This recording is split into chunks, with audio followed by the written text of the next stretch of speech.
नमस्कार, स्वागत है आप सभी का। मैं हूं कृतिका और देश का सबसे भरोसेमंद चैनल डीडी न्यूज पर लेकर हाजिर हूं आपका अपना पसंदीदा शो खबरों का सरपंच न्यूज पंच। जी हां, इस कार्यक्रम के जरिए हम आप तक हर रोज पहुंचाते हैं वो तमाम खबरें जिन पर रहती है हम सभी की नजर। और न्यूज पंच में सिर्फ खबर नहीं होती बल्कि होती है खबरों की पूरी पड़ताल।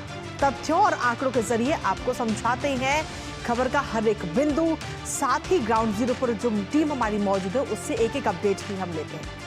हर खबर पर होती है हमारी पैनी नजर। और आज न्यूज पंच के जरिए जिन 3 प्रमुख खबरों पर रहेगी हमारी नजर, सबसे पहले कर लेते हैं उन खबरों का रुख। तो आज जिन प्रमुख खबरों पर रहेगी नजर, उसमें सबसे पहली खबर है दिल्ली विधानसभा चुनाव 2025 से जुड़ी। जी हां, चुनाव प्रचार का जो शोर है वो कल शाम थम चुका है, जिसके बाद में अब आने वाले कल यानी कि 5 तारीख को होना है दिल्ली में मतदान।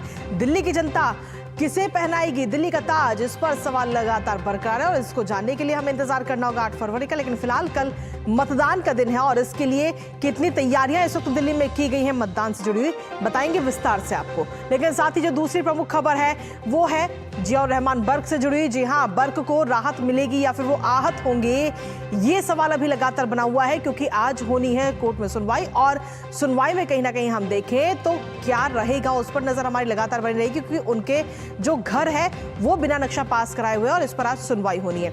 तीसरी प्रमुख खबर रहेगी आज की अंतर्राष्ट्रीय जगत से जुड़ी। जी हां, क्या थम जाएगा ट्रंप का ट्रेड वॉर?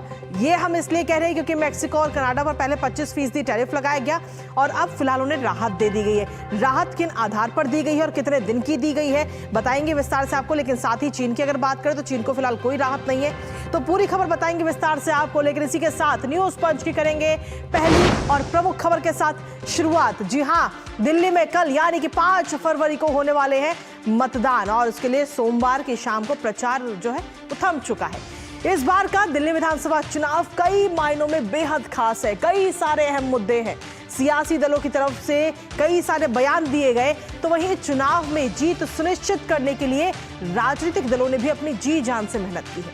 कई बड़े चेहरे चुनाव प्रचार करते नजर आए और अब है इम्तिहान की ये घड़ी। आखिर किसके सिर सजेगा दिल्ली का ताज? कौन होगा दिल्ली का बिग बॉस? ये तय करेगी दिल्ली की जनता। और दिल्ली में इस बार है त्रिकोणीय मुकाबला। सत्ताधारी दल आम आदमी पार्टी, भारतीय जनता पार्टी और कांग्रेस के बीच ये त्रिकोणीय मुकाबला है। तो वहीं कुछ सीटों पर निर्दलीय भी खूब जोर लगा रहे हैं। दरअसल आम आदमी पार्टी एक बार फिर से सत्ता में काबिज होने के दावे कर रही है, तो वहीं भारतीय जनता पार्टी 27 सालों का वनवास खत्म करने की जुगत में है। हालांकि कांग्रेस की अगर बात करें तो कांग्रेस अपने वजूद की लड़ाई इस बार लड़ रही है, क्योंकि पिछले 2 बार से चुनाव में कांग्रेस अपना खाता तक नहीं खोल पाई है। खैर, अब देखना यह होगा कि आखिर दिल्ली की जनता किसे सौंपेगी दिल्ली की ये चाबी।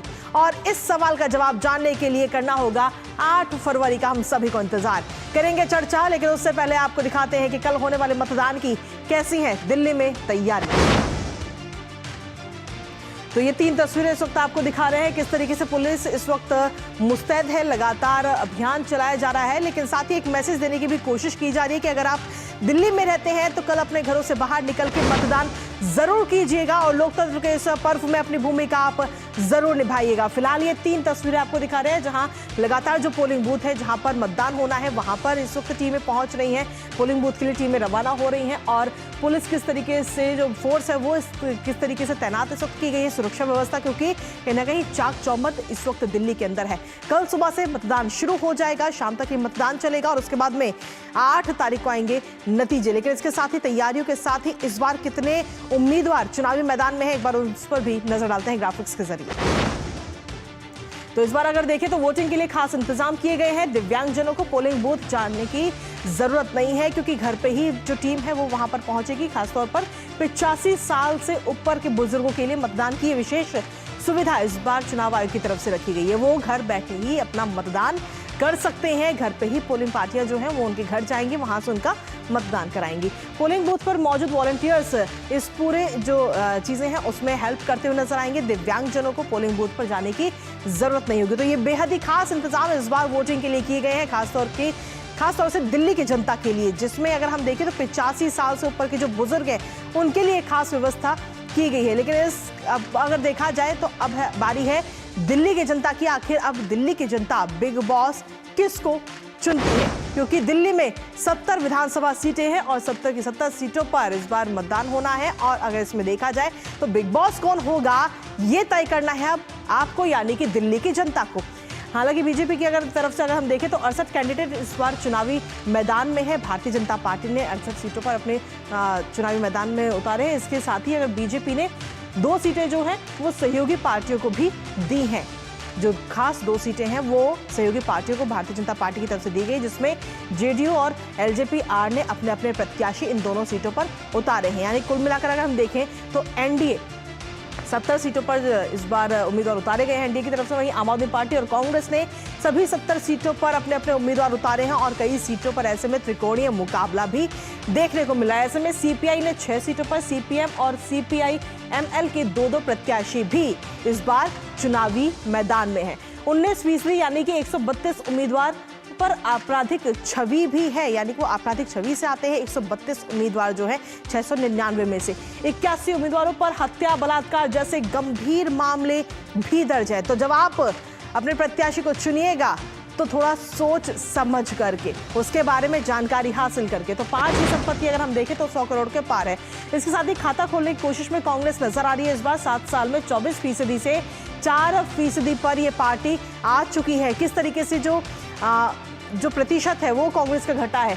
2 बार से अगर हम देखें तो खाता तक नहीं खुला है। साल 2015 और साल 2020 में जब दिल्ली में विधानसभा चुनाव हुए तो कांग्रेस अपना खाता तक नहीं खोल पाई।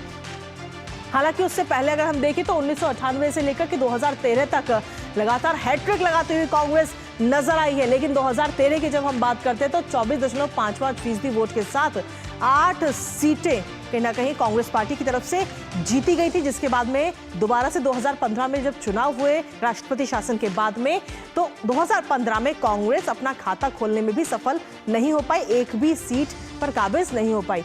2015 में सिर्फ 9.65% ही वोट कांग्रेस के खाते में गए थे। इसके साथ ही अगर आम आदमी पार्टी की अगर हम बात करें तो आम आदमी पार्टी इस बार हैट्रिक लगाने की कोशिश में लगी हुई है। किस तरीके से वो आपको बताते हैं। साल 2012 में आम आदमी पार्टी की जो है वो नींव रखी गई थी। एक आंदोलन के जरिए आम आदमी पार्टी उभर कर सामने आई, आम आदमी पार्टी की नींव रखी गई।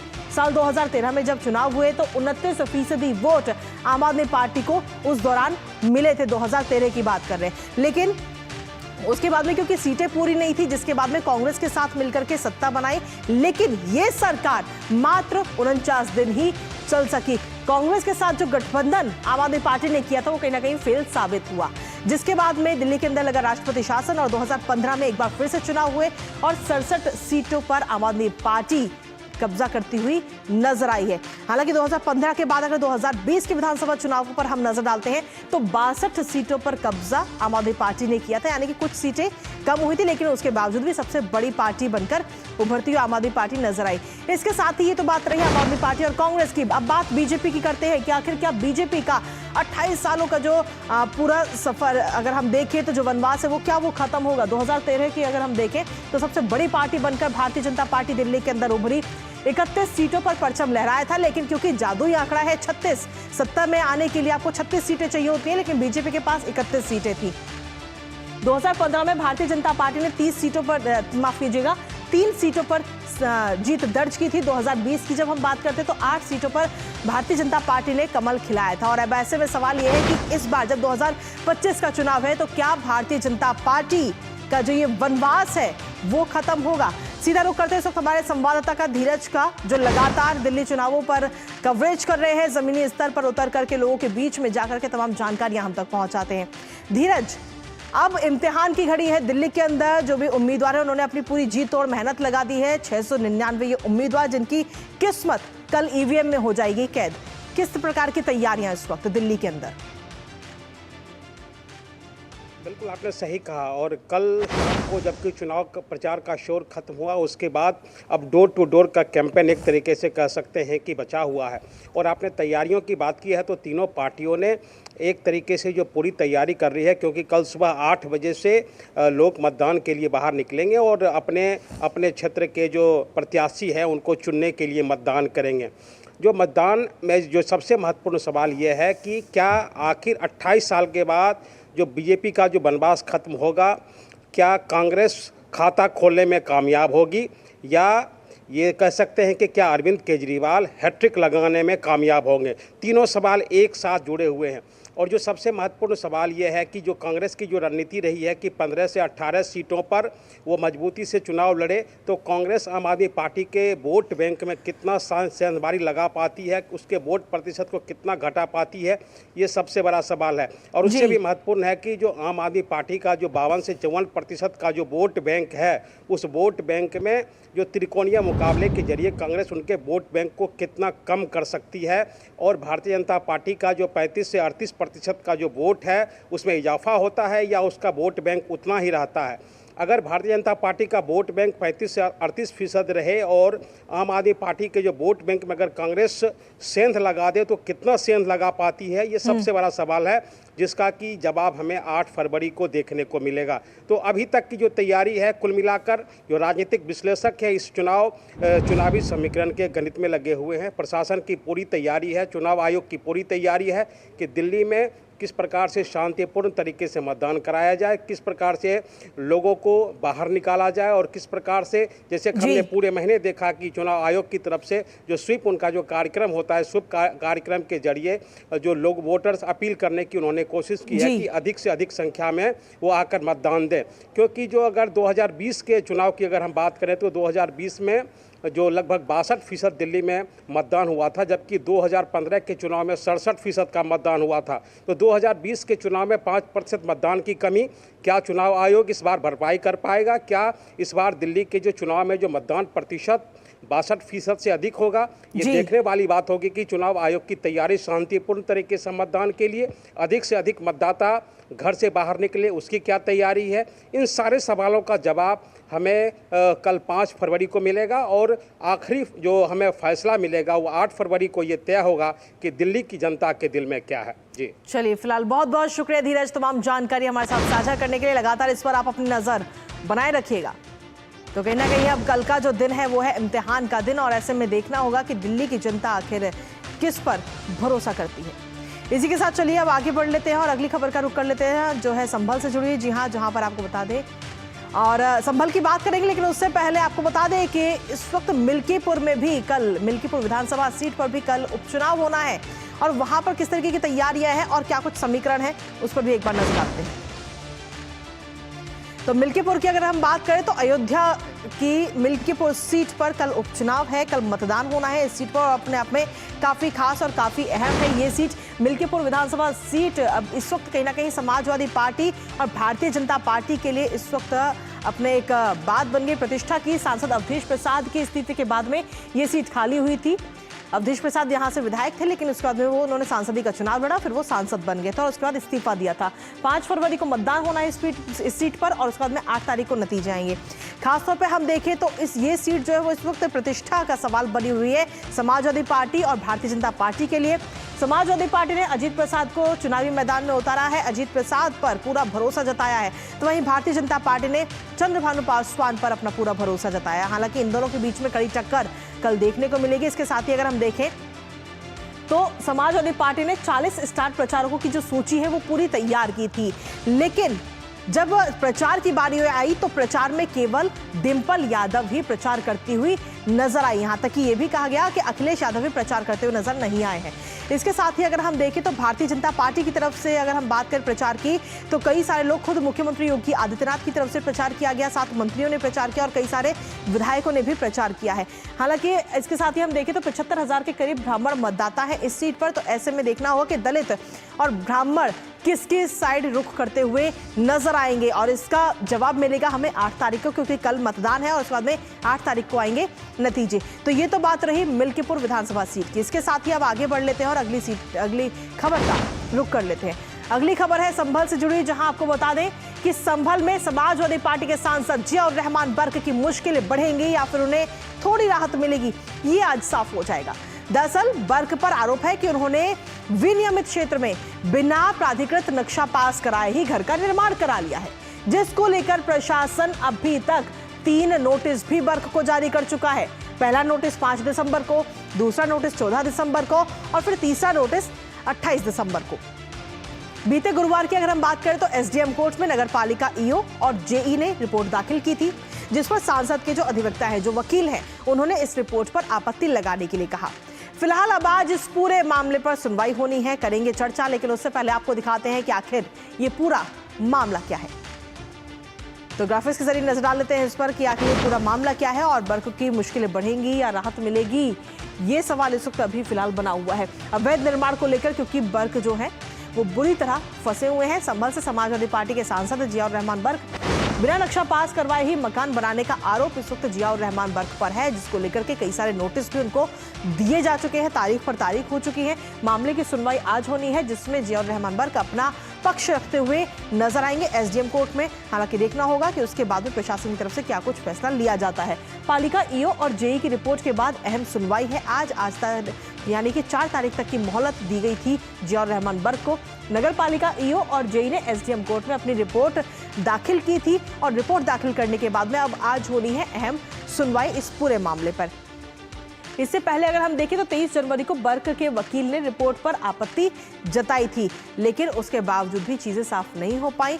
यूपी रेगुलेशन ऑफ बिल्डिंग अगर हम देखें तो पूरे इस एक्ट के तहत ये पूरा मामला आता है। फिलहाल देखना होगा कि क्या कुछ कार्रवाई की जाती है इस पूरे मामले पर, क्योंकि अगर सख्त कदम उठाए गए तो कहीं ना कहीं उनका जो घर है उसे तोड़ा जा सकता है, यानी कि बुलडोजर चल सकता है। इसके साथ ही बर्क के जो पिता है वो किस तरीके से सफाई इस पूरे मामले पर देते हुए नजर आ रहे हैं, वो भी आपको बताएंगे, क्योंकि बर्क के पिता का कहना है कि मेरे बेटे का जो मकान है उससे कोई लेना देना नहीं है। बर्क के पिता उत्तराधिकारी हस्तांतरण के लिए एसडीएम कोर्ट में भी अर्जी दाखिल की है।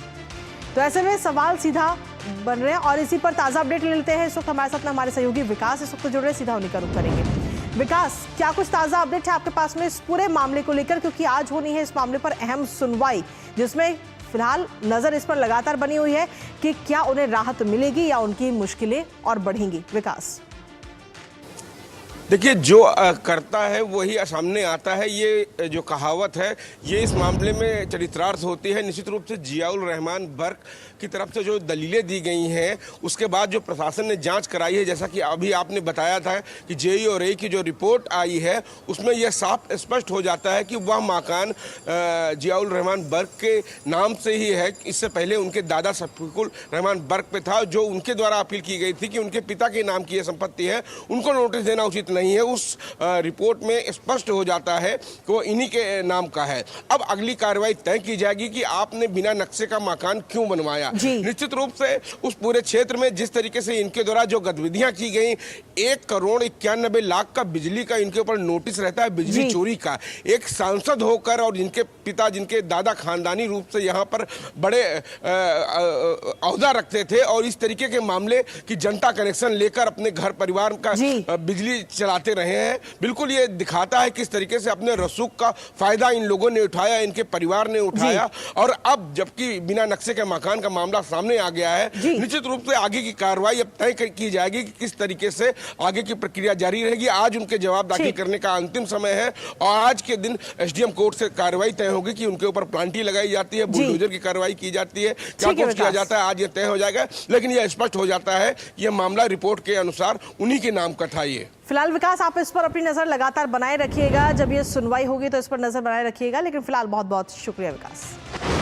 और इसी के साथ ही चलिए अब आगे बढ़ लेते हैं और अगली तीसरी महत्वपूर्ण खबर जो कि अंतर्राष्ट्रीय जगत से जुड़ी है, जहां अमेरिकी राष्ट्रपति डोनाल्ड ट्रंप ने कनाडा, मैक्सिको और चीन पर टैरिफ लगाते हुए ट्रेड वॉर तो छेड़ दिया, पर अब डोनाल्ड ट्रंप के तेवर नरम पड़ते हुए नजर आ रहे हैं। दरअसल कनाडा और मैक्सिको से बात करने के बाद में ट्रंप ने कनाडा और मैक्सिको को 30 दिन की मोहलत दे दी है। दरअसल ट्रंप ने सत्ता संभालते ही कई अहम और बड़े फैसले लिए, जिनमें से एक है टैरिफ। कनाडा और मैक्सिको पर ट्रंप ने 25% टैरिफ लगाया था, चीन पर 10% अतिरिक्त शुल्क, और यह फैसला मंगलवार आधी रात से लागू होना था। लेकिन अब कनाडा, मैक्सिको को 30 दिन की राहत मिल चुकी है, पर चीन को अभी भी फिलहाल कोई राहत नहीं मिली है। ट्रूडो का कहना है कि अमेरिकी राष्ट्रपति ने करीब 30 दिनों के लिए टैरिफ को रोकने की सहमति जताई है, क्योंकि ओटावा ने ट्रंप द्वारा उठाए गए सीमा संबंधी चिंताओं पर अधिक सहयोग का वादा किया और सीमा सुरक्षा प्रयासों को बढ़ावा देने पर सहमति जता दी है। तो वहीं अगर मैक्सिको की बात करें तो मैक्सिको के राष्ट्रपति शिनवाब ने बताया कि मैक्सिको अमेरिका में ड्रग्स की तस्करी से बचने के लिए तुरंत ही सीमा पर 10,000 नेशनल गार्ड तैनात करेगा। अब आखिर ट्रंप के जो ये तेवर है वो नरम पड़ने के पीछे क्या वजह है, मुख्य वजह है, सबसे पहले वो आपको बताते हैं, उसके बाद में करेंगे इस पूरे मामले पर चर्चा। तो आखिर ट्रंप क्यों पड़े हैं नरम, वो आपको बताते हैं। कनाडा और मेक्सिको के कड़े रुख के आगे ट्रंप झुकते हुए नजर आए, क्योंकि जब टैरिफ लगाया गया तो कनाडा और मेक्सिको की तरफ से कहा गया कि वो भी बदले का टैरिफ जरूर लगाएंगे। दोनों देशों पर फिलहाल अभी बात करने के बाद में, आपसी सहमति के बाद में 30 दिनों के लिए इस टैरिफ शुल्क को फिलहाल टाल दिया गया है। कनाडा मेक्सिको ने भी जवाबी टैरिफ लगाने की जो योजना थी, जो बात कही गई थी, उसे फिलहाल रोक दिया है, या यूं कहें कि टाल दिया है। मेक्सिको के राष्ट्रपति ने ट्रंप की बात को माना है, उनकी बात पर सहमति जताई है और फिलहाल 30 दिन की मोहलत मेक्सिको और कनाडा दोनों देशों को मिल चुकी है। अमेरिकी सीमा पर 10,000 नेशनल गार्ड तैनात अब मेक्सिको करेगा। ट्रंप की बात को मान करके ये अहम फैसला लिया गया और 10,000 नेशनल गार्ड की तैनाती की जाएगी।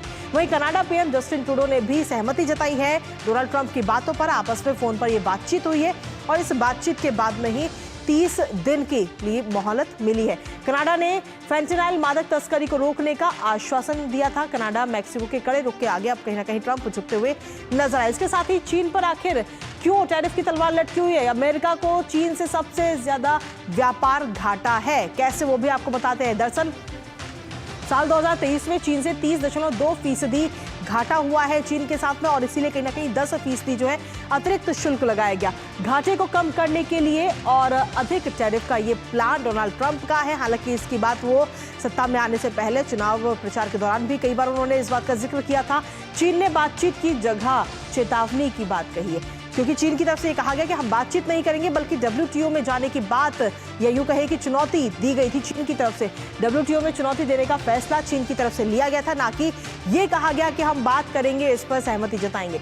अमेरिका के खिलाफ अब कहीं ना कहीं कानूनी कार्रवाई भी कर सकता है चीन। फिलहाल इस पर नजर लगातार बनी हुई है, लेकिन फिलहाल अगर हम देखें तो 10% जो अगर हम 10% अतिरिक्त टैक्स की बात कही गई, उससे फिलहाल चीन को कोई राहत नहीं है। ट्रंप ने अपने पहले कार्यकाल में भी चीन पर टैरिफ लगाया था और ट्रंप के चीन पर लगाए गए इस टैरिफ को जो बाइडेन ने भी बरकरार रखा था, और अब 10% अतिरिक्त टैरिफ लगाने की बात कहीं ना कहीं सामने आई। फिलहाल अब देखना यह होगा कि इस पूरे मामले में चीन को तो कहीं ना कहीं फिलहाल कोई राहत मिलती नजर नहीं आ रही, लेकिन मेक्सिको और कनाडा की अगर हम बात करें तो फिलहाल 30 दिनों की मोहलत दोनों देशों को मिल चुकी है। या यूं कहें कि ट्रंप ने जब फैसला लिया था कि 25% टैरिफ लगाया जाएगा मेक्सिको और कनाडा पर, उस मामले में जवाबी टैरिफ लगाने की बात कनाडा और मेक्सिको की तरफ से कही गई, जिसके बाद में डोनाल्ड ट्रंप नरम पड़ते हुए नजर आए। दोनों देशों के साथ फोन पर बातचीत हुई और बातचीत के बाद में यह हल निकला कि फिलहाल 30 दिनों की मोहलत दोनों देशों को दी जाए।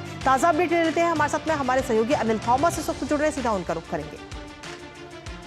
चलिए अनिल थॉमस हमारे साथ जुड़ेंगे, लेकिन उससे पहले आपको बता दें कि लगातार अब देखना होगा कि ट्रंप की तरफ से ये जो टैरिफ लगाने का पूरा बातें सामने आई, कनाडा और मेक्सिको पर टैरिफ लगाने की बात थी, और फिलहाल 30 दिनों की राहत दोनों देशों को मिल चुकी है। और इसी के साथ फिलहाल न्यूज पॉइंट में मुझे और हमारी पूरी टीम को दीजिए अनुमति इस वादे के साथ कि 2 बजे फिर होगी आपसे मुलाकात। तब तक के लिए आपको देंगे नमस्कार।